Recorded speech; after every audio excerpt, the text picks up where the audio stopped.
محترم سامعین، السلام علیکم ورحمۃ اللہ وبرکاتہ۔ اللہ تعالیٰ فرماتے ہیں، وہی ہے جس نے آسمانوں اور زمین کو 6 دن میں پیدا کیا، پھر عرش پر جلوہ فرما ہوا۔ وہ خوب جانتا ہے اس چیز کو جو زمین میں جائے اور جو اس سے نکلے، اور جو آسمان سے نیچے آئے، اور جو کچھ اس میں چڑھ کر جائے، اور جہاں کہیں تم ہو وہ تمہارے ساتھ ہے، اور اللہ تمہارے اعمال کو دیکھ رہا ہے۔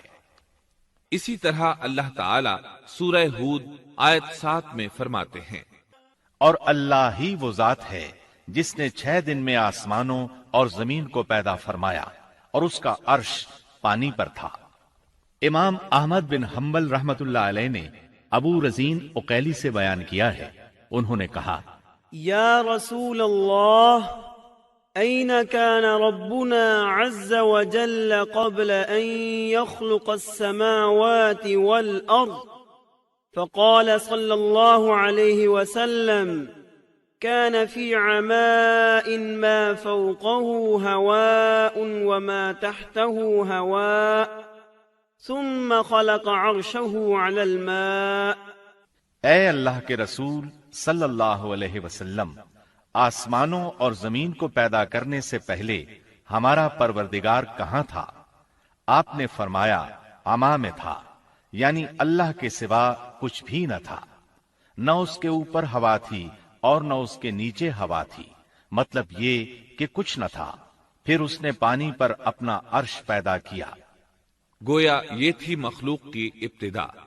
امام احمد، امام ترمذی، امام ابو داود اور بہت سے دوسرے محدثین رحمہم اللہ نے سیدنا عبادہ بن صامت رضی اللہ عنہ کی روایت بیان کی ہے۔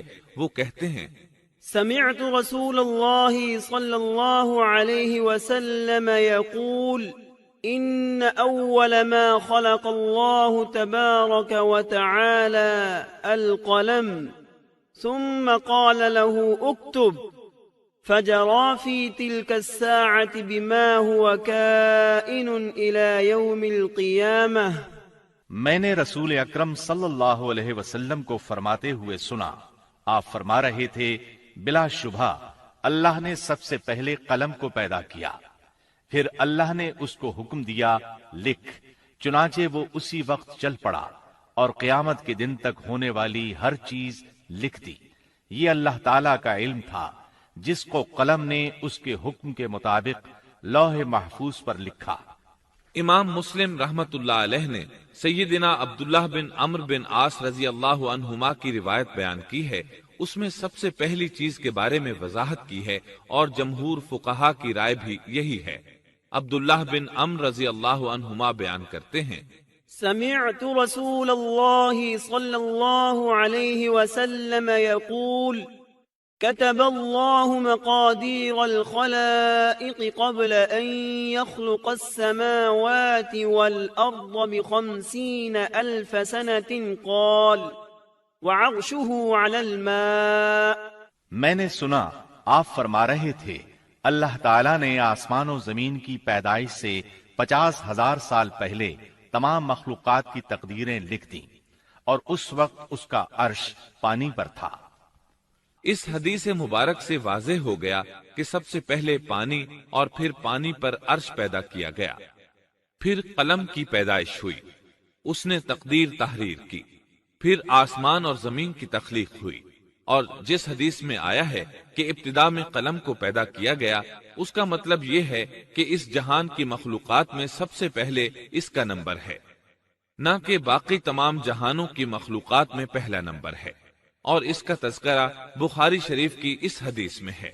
قال اہل اليمن لرسول اللہ صلی اللہ علیہ وسلم جئناك لنتفقه في الدين وليسألك عن اول هذا الامر ما كان، قال كان الله ولم يكن شيء قبله وكان عرشه على الماء وكتب في الذكر كل شيء وخلق السماوات والارض۔ یمن سے آئے ہوئے ایک وفد نے رسول اللہ صلی اللہ علیہ وسلم سے کہا، ہم آپ کے پاس دین کی سمجھ اور ابتدائی خلق کے بارے میں پوچھنے کے لیے آئے ہیں، یہ کہ سب سے پہلے کیا چیز تھی؟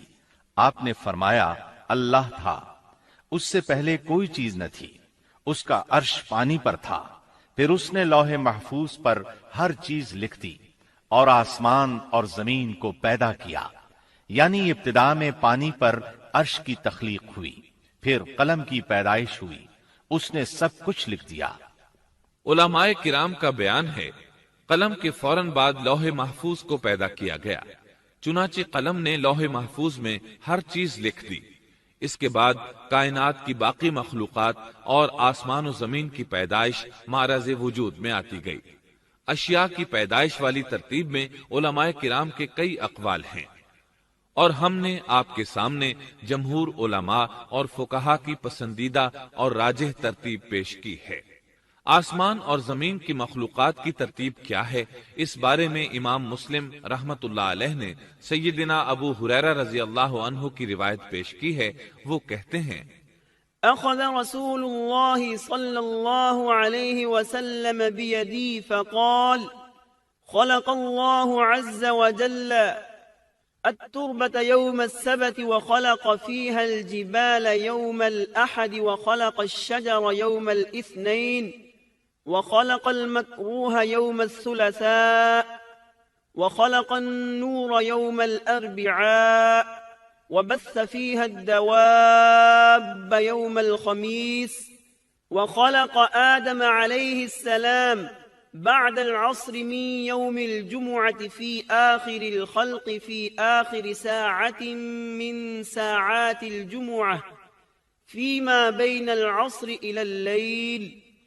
نبی اکرم صلی اللہ علیہ وسلم نے میرا ہاتھ پکڑا اور فرمایا، اللہ تعالیٰ نے ہفتے کے دن مٹی کو پیدا کیا، اتوار کے دن زمین میں پہاڑ، پیر کے دن درخت، منگل کے دن تکالیف، مصائب، جراثیم اور بیماریاں، بدھ کے دن نور کو، جمعرات کے دن زمین میں چوپایوں کو پھیلا دیا، اور تمام مخلوقات میں جمعے کے دن کی آخری گھڑیوں یعنی عصر سے رات کے درمیان میں آدم علیہ السلام کو پیدا کیا۔ مطلب یہ کہ ابتدائے آفرینش میں جن مخلوقات کی تخلیق ہوئی ان میں سے آخری مخلوق انسان تھا۔ اس حدیث میں مختلف حالات کو نہایت وضاحت سے بیان کیا گیا ہے۔ اس سے بخوبی پتہ چل گیا کہ ابتدائی مخلوقات کی ترتیب کیا تھی۔ ان میں سے آخری نمبر آدم علیہ السلام کا تھا، جبکہ آدم علیہ السلام نسل انسانی میں سب سے پہلے اور تمام انسانوں کے باپ ہیں۔ انسانوں سے پہلے فرشتے اور جن پیدا ہو چکے تھے۔ صاحب عقل مخلوقات میں سب سے پہلا نمبر فرشتوں کا، دوسرا نمبر جنوں کا اور آخری نمبر انسانوں کا ہے۔ فرشتوں کا اصل ٹھکانہ آسمان ہے۔ اللہ تعالیٰ سورۃ الشورى آیت 5 میں فرماتے ہیں، تكاد السماوات يتفطرن من فوقهن والملائكة يسبحون بحمد ربهم ويستغفرون لمن في الأرض ألا إن الله هو الغفور الرحيم۔ قریب ہے کہ آسمان اپنے اوپر سے پھٹ پڑے اور تمام فرشتے اپنے رب کی تسبیح اور تحمید بیان کر رہے ہیں اور زمین والوں کے لیے استغفار کر رہے ہیں۔ خبردار، اللہ تعالی معاف کرنے والا، رحمت کرنے والا ہے۔ مسلم شریف میں ہے، سیدہ عائشہ صدیقہ رضی اللہ عنہا سے روایت ہے کہ نبی اکرم صلی اللہ علیہ وسلم نے فرمایا، خلقت الملائكة من نور وخلق الجان من نار وخلق آدم مما وصف لكم۔ فرشتوں کو نور سے اور جنوں کو آگ سے پیدا کیا گیا، اور آدم کو اس چیز سے پیدا کیا گیا جو تمہارے لیے بیان کر دی گئی، یعنی مٹی سے۔ فرشتوں کی تخلیق کے بعد جنوں کو پیدا کیا گیا۔ جنوں کو بھی انسانوں سے پہلے پیدا کیا گیا تھا، جیسا کہ اللہ تعالیٰ سورۃ الحجر آیت 27 میں فرماتے ہیں، والجان